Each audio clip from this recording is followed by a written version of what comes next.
Mais salut à tous, bonjour, bonsoir, comme vous voulez. Là, aujourd'hui, dans le cadre de votre émission Quoi de neuf, nous allons parler de personnes qui font beaucoup pour la Martinique, de personnes de la nouvelle génération pourtant, mais qui font un travail considérable. Et j'ai à mes côtés, justement, Vicky Poulin-Catan. Bonsoir, bonjour Vicky, comme tu veux. Bonjour Michel, bonjour tout le monde. Ouais. Alors, tu es master en management. Oui. Alors, c'est quoi exactement?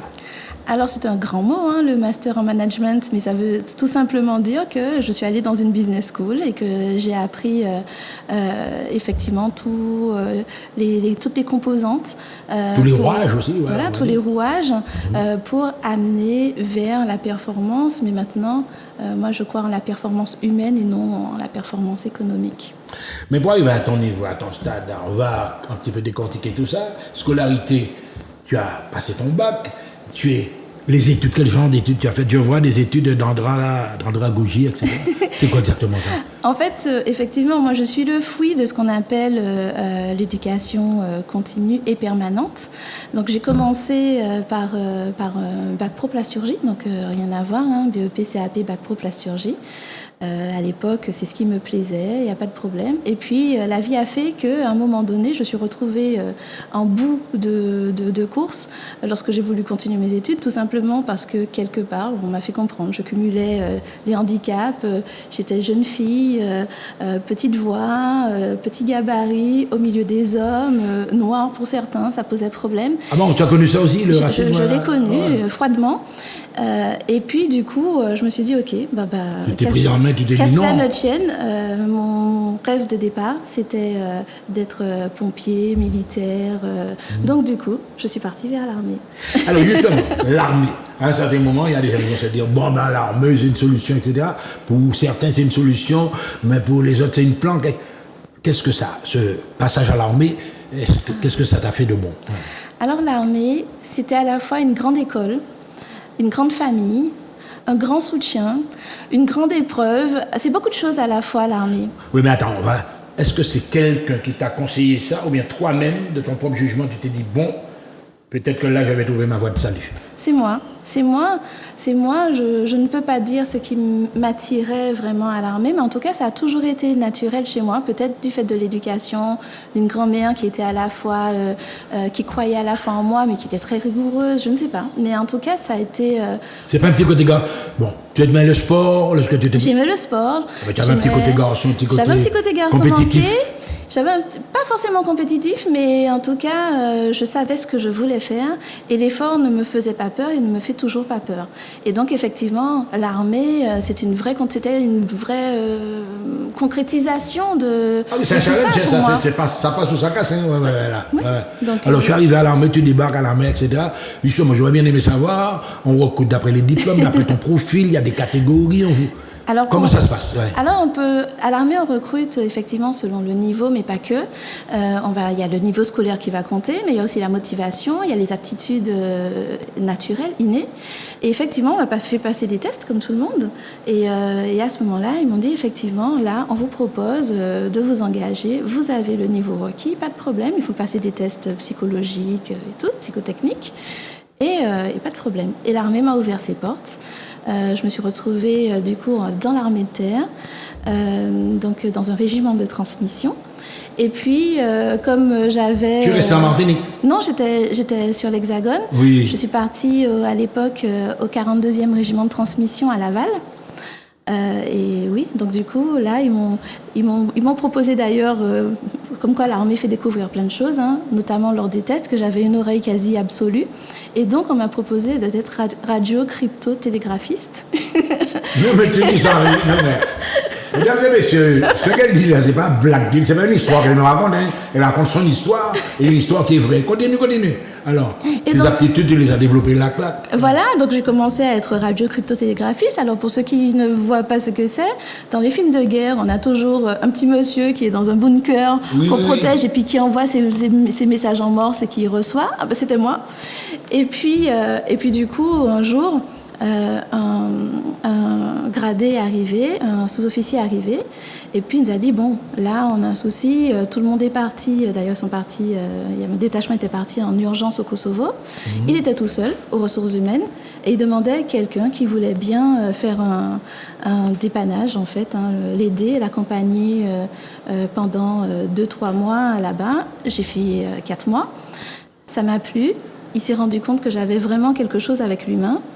Et c'est comme ça que du coup, l'armée m'a formée aux ressources humaines, m'a fait passer un BTS, équivalent d'un BTS RH. Alors je vois 7 ans quand même au service. Oui. Tu as même une période en Afrique. Comment ça se passe en Afrique? C'est pareil? Ah oui, mais c'est pareil. En fait, alors j'étais militaire donc à un moment, ensuite mariée à un militaire aussi, qui était troupe de marine, donc les combattants qu'on envoie dès que ça chauffe quelque part. Et puis du coup, lui, on lui a proposé une mission au Gabon. Tu l'as suivi? Je l'ai suivi, mais sauf que comme je ne sais pas rester à ne rien faire et juste me mettre dans la peau de l'épouse d'eux, donc je suis allée voir les entreprises sur place, pétrolières, pétrolières, minières, forestières, gazières, les cliniques, enfin je suis allée les voir et je leur ai demandé si elles avaient besoin de main d'œuvre. Et à mon grand étonnement, ces grands groupes internationaux n'avaient pas de structure RH. Et donc, du coup, ils m'ont confié leur... T'as engagé tout de suite? Voilà. Ils m'ont confié leur gestion RH en tant que prestataire. Donc, du coup, j'ai créé mon entreprise et puis j'ai mis en place leur système RH, j'ai fait leur recrutement, formé leur personnel, géré les litiges. Tu as eu l'occasion en même temps de travailler pour plusieurs... Exactement. Plusieurs grands groupes, plusieurs grands groupes pétroliers. Et c'était une très belle expérience et cosmopolite en plus, parce que j'étais basée à Port-Gentil, au Gabon, qui est une base pétrolière, donc cosmopolite. Tous les peuples d'Afrique et d'Occident se retrouvent là-bas. Et donc du coup, humainement, c'était très intéressant, puisque on se retrouve finalement dans un contexte un peu comme ici. Nous sommes le monde, quelque part, sur les Antilles. Ouais. Et là, je me retrouvais avec des personnes de toute origine. Alors là, on va faire une petite... parenthèse, quand tu vois, enfin, c'est à toi, c'est ton opinion, la situation actuelle de l'Afrique avec toutes ces querelles intestines qu'il y a là, etc., tu n'as pas connu de guerre civile, tu n'as pas connu ces trucs-là. Alors, oui, parce que du coup, je suis arrivée là-bas, au Gabon, lorsque le père Bongo est décédé. Ouais. Donc voilà, donc effectivement, c'était un peu compliqué. Donc on s'est retrouvé même assigné à résidence, enfermé. Il y avait un début de mouvement interne. Après, je pense que, en tout cas, moi, je ne me suis jamais sentie en danger là-bas. En Afrique. En fait, peut-être parce que je suis proche des gens naturellement, donc je ne me suis pas comportée en tant qu'expatriée étrangère. J'étais avec eux, et donc quelque part, ils avaient un regard aussi bienveillant sur nous.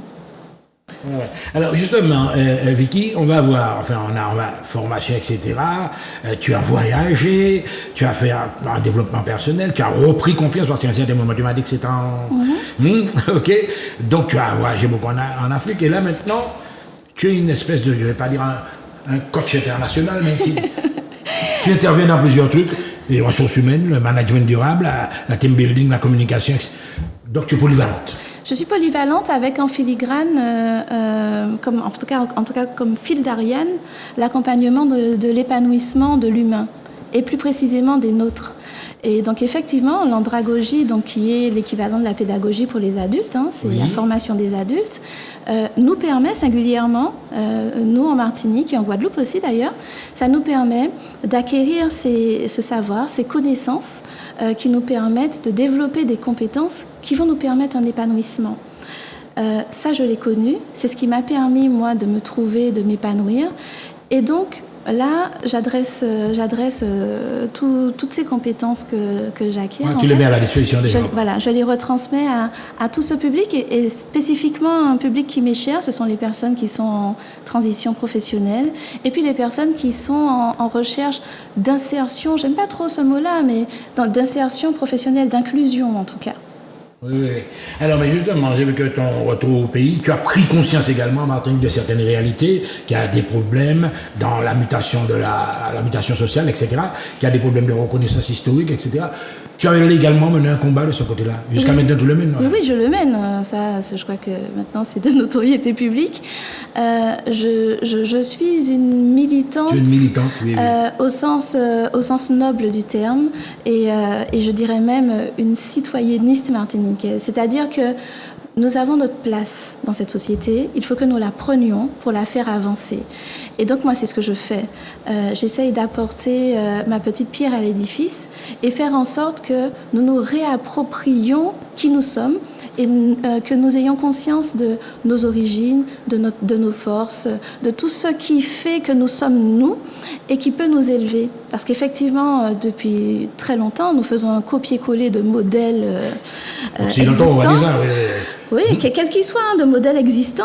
Mais en fait, nous sommes nous poser la question de est-ce que cela nous correspond avec nos singularités, est-ce que ça nous correspond? Ouais. Là, il y a il faut pas avoir peur des mots non plus. Tu es une militante, tu l'as dit, etc. À ton niveau, tu es pas. Mais là, maintenant, il faut reconnaître que de plus en plus, on se penche vers toute cette histoire coloniale que tu as vécu en Afrique en plus. Et tu penses que les gens sont conscients maintenant? Alors, c'est un mouvement mondial. À un moment donné, je pense que... Les remises en question. Oui, et puis ça nous battait, nous voyons pendant Covid. Il faut qu'on soit clair aussi. Cette période de Covid a remis en relief pas mal de choses, nous a permis de réfléchir, a rebattu les cartes. On a vu quelles considérations ou déconsidérations on avait politiquement, économiquement, environnementalement. En tout cas, on a eu la possibilité de voir. Tous les peuples du monde, je pense, ont eu l'occasion de voir ce qui se passait. Et puis, avec tous ces déséquilibres qu'il y a actuellement, on se rend compte effectivement qu'il y a une émergence de plus en plus vive de cette prise de conscience. Nous avons une histoire. Oui, mais tu as le constat qui est déjà là, de façon Oui, évidente. nous avons une histoire. Mais tu as la vision à long terme. Oui. Alors là, en matière d'anticipation, et c'est là que tu interviens justement, tu as ressources humaines, management durable, etc., communication. Est-ce que tu travailles pour tout le monde, quoi? Oui, parce que, en fait, je pars du principe que tout le monde c'est monde. Voilà. Mon principe, c'est ça. Tout le monde, c'est monde. Et je co-construis avec toute personne, parce que moi, je ne fais rien toute seule. Je fais en sorte de me lier avec des associations, des citoyens, des entreprises qui sont dans ce partage de valeurs où nous disons il faut que nous accompagnions les nôtres dans cette évolution nécessaire, que nous nous approprions ce que nous avons, ce que nous savons faire pour avoir des forces vives et que nous évitions de perdre celles qui sont là, justement. À ton niveau, est-ce que tu fais déjà des conférences? Alors, je fais des conférences. Oui. J'anime des conférences débats. Alors, on a commencé notamment depuis l'année dernière avec notamment le campus digital à faire des conférences sur le bien-être, la place du bien-être dans la performance au travail, par exemple. Ça, c'est une grande question. On a eu cette chance d'être accompagné de personnes comme Madame Danielle Laporte, Monsieur Harry Broussillon. Enfin, voilà. On a des personnes vraiment... des ressources, quoi. De vraies ressources. De notre côté, effectivement, on ne fait pas que ça. Alors, j'anime des formations pour les personnes en transition professionnelle et en insertion professionnelle avec d'autres associations, dans le cadre notamment des écoles d'entraînement pédagogique. Et puis, je fais aussi, j'anime et je co-anime des conférences en ligne. Notamment, la dernière en date, c'était sur l'autosuffisance alimentaire, pour vulgariser au maximum un certain nombre de choses que nous croyons... Quand tu dis vulgariser, on va dire populariser. Oui, en tout cas, simplifier. Vulgariser, ça a une connotation. Simplifier pour que les personnes puissent comprendre, s'approprier tous ces concepts. On entend plein de concepts, plein de mots. Mais derrière, il y a quoi? Derrière, il y a une population, des personnes qui peuvent s'engager, qui savent faire des choses et qui font des choses. Et donc, moi, c'est tout ça que je mets en lumière. Donc, on est dans un partage à la fois où nous allons permettre aux uns et aux autres de se reconnaître au travers d'initiatives.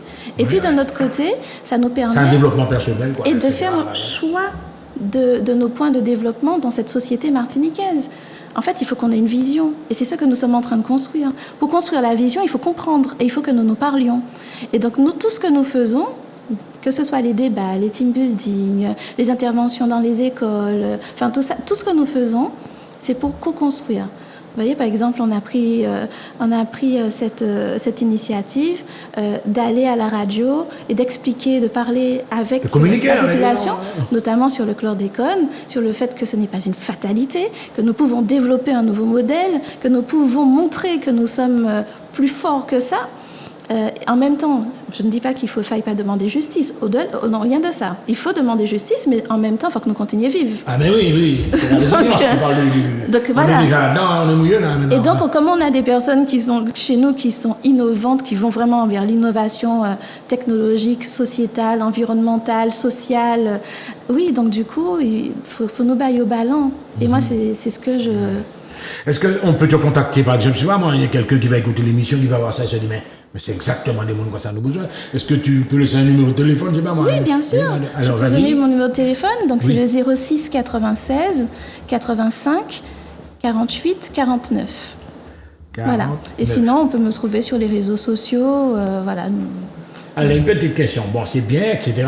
Donc, je précise, ressources humaines, management du rap, team building, communication, community management, intégration professionnelle, pilotage et suivi de projet, transmission intergénérationnelle. Est-ce que tu penses que nous avons une société qui est prête déjà à affronter tous ces défis-là? Parce qu'il y en a qui arrivent là. Hein. Elle est déjà prête. Ouais. Elle est déjà prête. Nous avons, alors je dis souvent, nous sommes comme une fourmilière en Martinique. On a des milliers de petites fourmis qui font sur le terrain. Malheureusement, il nous manque cet appui de nos institutions. Ah. Mais nous sommes nombreux, hein. Je ne suis pas la seule, hein. Nous sommes très nombreux à faire, à développer, mais nous avons besoin de ce petit coup de pouce supplémentaire. En ce qui s'agit du peuple martiniquais dans son ensemble, je crois qu'aujourd'hui, il y a en tout cas cette prise de conscience que quelque chose doit changer et que nous devons finalement faire choix dans notre société, de notre modèle en tout cas. Et tu estimes qu'on est à un carrefour là maintenant, il faut... Nous sommes à un carrefour, clairement. Hein, je crois que si on prend les choses avec fatalisme, on n'avancera pas.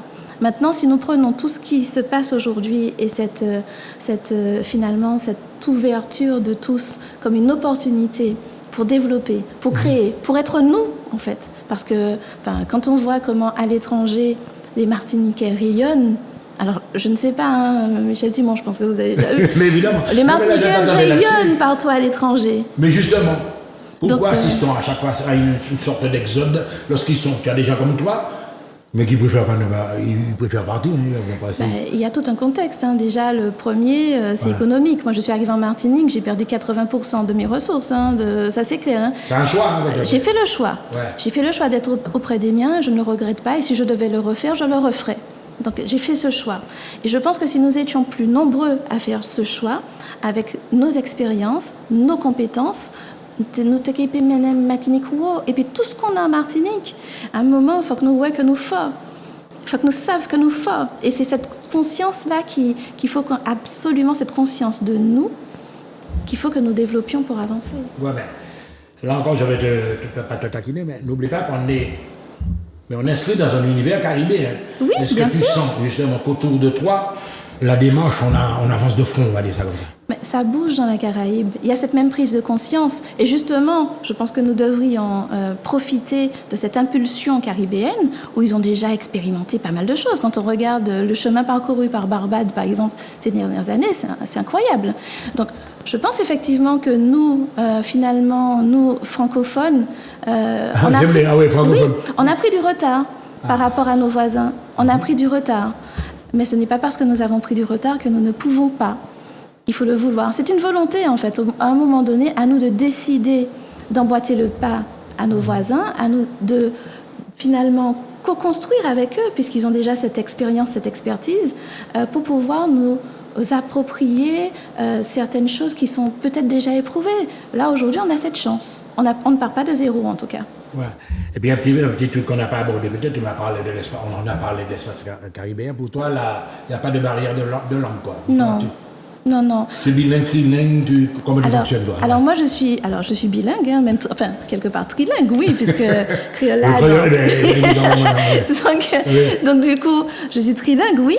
Mais au-delà de ça, je pars du principe que quand on veut, on peut. Hein, c'est pas juste un adage comme ça. Effectivement, lorsqu'on veut, on peut aussi nous décider que nous caler, que nous avancer, que nous apprendre en bagaille. Ça, ma vie m'aura appris ça. Quand on décide, on y arrive. Alors, tu étais l'expérience du drapeau. Oui. Hein, on en a parlé comme ça en off. Est-ce que tu penses que ça a été porteur? Est-ce que ça aura des suites positives, quoi? Ouais. L'expérience du drapeau, c'est-à-dire le drapeau permet d'ancrer cette identité martiniquaise. Et ça, en soi, déjà, c'est une belle avancée. Maintenant, il faut aller maintenant vers cette appropriation de cette histoire. Parce qu'un drapeau, ce n'est pas juste un morceau de tissu comme ça et des couleurs. Un sens, ça a une histoire. Voilà, ça a une histoire. Et en plus, nous avons cette chance d'avoir un drapeau qui a une histoire, qui est riche. Et qui traverse la Martinique depuis le début de sa construction. Et donc, effectivement, si nous prenons le temps d'aller à la rencontre des nôtres, expliquer l'histoire de ce drapeau, expliquer tout ce qui s'est passé derrière ce drapeau, il y a pas mal de choses. On va retrouver l'OJAM, derrière ce drapeau, il y a des choses qui sont conséquentes. Et donc, c'est vrai que si nous pouvions expliquer, je sollicite de nouveau nos élus, que j'ai déjà sollicités, expliquer aux nôtres ce drapeau, ouvrir un échange social, sociétal autour de ce drapeau, voir quel projet nous mettons derrière ce drapeau, ce sera déjà pas mal. Alors, mesdames et messieurs, elle s'appelle Vicky Poulin-Catan, elle a la tête sur les épaules, elle va parler maintenant à la nouvelle génération, elle a fait un choix, à un certain moment, elle fait l'armée, elle a fait des choses. Tu t'adresses aux jeunes, à toute cette génération qui nous écoute là maintenant. Alors moi, je dirais à cette nouvelle génération, nous faut et nous passons nous faut. Faut que nous prenions conscience que nous faut et que le pays a besoin de nous, mais nous besoin de pays aussi. Le pays en dit dans nous. Donc, investissez-vous. Je sais qu'il y en a, je les rencontre au quotidien. Osez. Il y en a beaucoup qui font. Maintenant, il faut aller plus loin. Osons, affirmons-nous, nous c'est moun, nous paix. Donc, en nous faire ensemble, en nous construire pour mettre pays à devant. Et si pays à devant, nous tous qui gagnons. En tout cas, mesdames et messieurs, vous avez compris qu'elle est déterminante, bel exemple pour la jeunesse, pour les générations futures. À très bientôt sur Zouk TV.